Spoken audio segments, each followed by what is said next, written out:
Մեթյու Հենրի, ամենօրյա ընթերցանություն, օր փետրվարի 9։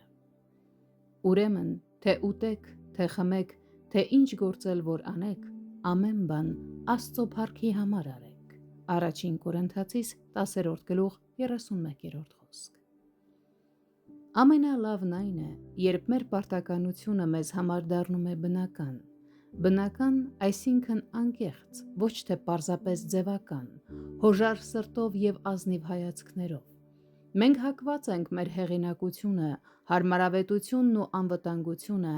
նախընտրել ճշմարտությունից, սրբությունից և պարտականությունից առավել։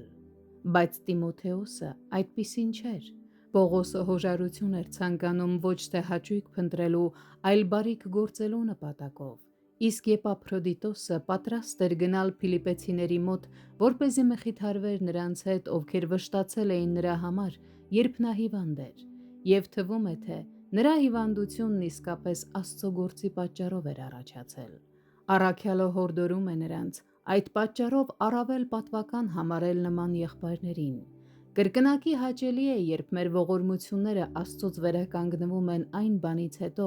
երբ մեծ վտանգ կար դրանց կորցնելու, և հենց սա պետք է պատճառ դառնա, որ դրանք առավել բարձր գնահատվեն։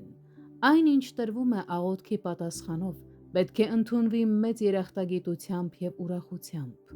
Մեր սեփական շահը փնտրել, անտեսելով Հիսուս Քրիստոսին, շատ մեծ մեղք է, և ցավոք, շատ տարածված թե քրիստոնյաների, թե սպասավորների մեջ։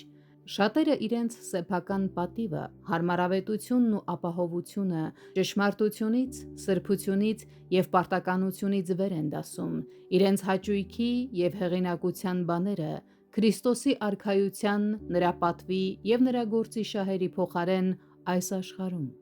Նրանք, ովքեր իսկապես սիրում են Քրիստոսին և սրտանց նվիրված են նրա արքայության շահերին, բարի կհամարեն արժանի գործի համար վտանգել իրենց առողջությունն ու կյանքը նրան ծառայելու և նրա եկեղեցու շինությանն աջակցելու համար։ Նրանք պետք է ընդունեին նրան ուրախությամբ, որպես հիվանդությունից նոր վերականգնված մեկի։